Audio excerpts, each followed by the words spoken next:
इचलकरंजी महापौर पदाचा वाद, आज सांगलीत बैठक, नजरा लागल्या निर्णयाकडे।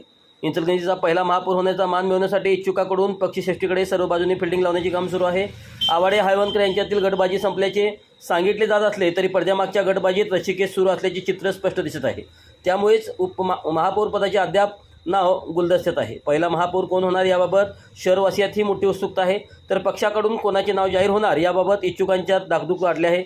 येथील महानगरपालिकेत पहिल्या निवडणुकीत भारतीय जनता पार्टीने बाजी मारत तब्बल 43 जागा निवडून आणल्या आहेत।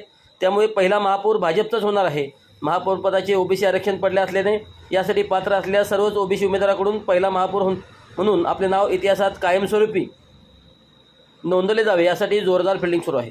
त्यातून कोणाला पहिल्यांदा संधी द्यावी, त्याचबरोबर एकूण किती जणांना महापौर आणि उपमहापौर संधी देता येईल यावर पक्षश्रेष्ठीकडून नियोजन सुरू आहे। त्यानुसार पहिल्या बैठकीत 10 महिन्यांचा कालावधी ठेवण्यात आला। त्यानंतर वरिष्ठाकडून काही सूचना आल्याने पुन्हा 1.25 वर्षाचा करण्याबाबत नियोजन सुरू झाले आहे। या सर्व घडामोडीमुळे निवडणूक होऊन 15 दिवसाचा कालावधी लोटला तरी नाव निश्चित होईना।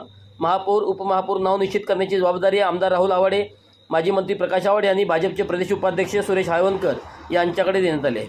तिघांनी एकत्रित निर्णय घ्यावा अशी वरिष्ठाकडून सूचना आहे, परंतु त्यामध्ये कोणाला संधी द्यावी यावरून दोन्ही गटात रस्सीखेच सुरू आहे।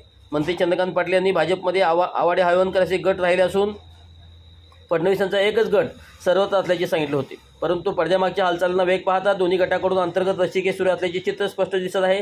एका गटाकडून धक्कातंत्र दिले जाईल, नौक्याला संधी दिली जाईल असे जाहीरपणे सांगितले जात आहे, तर दुसऱ्या गटाकडून जुन्या जाणत्यांना प्राधान्य देऊन पहिल्या महानगरपालिकेची घडी बसवण्याबाबत बोलले जात आहे।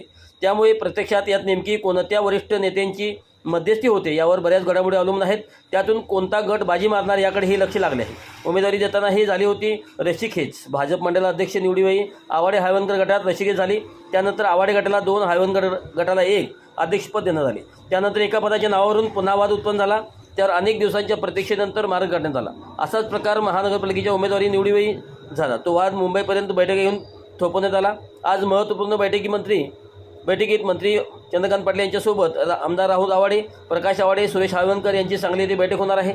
महापौर निवडीसंदर्भातील त्यांची एकत्रित ही पहिलीच बैठक आहे। यामध्ये दोन्ही गटातील नावावर चर्चा होणार असून पहिल्याच बैठकीत नाव निश्चित होणार की अजून काही बैठका घ्याव्या लागणार याची उत्सुकता लागून राहिली आहे।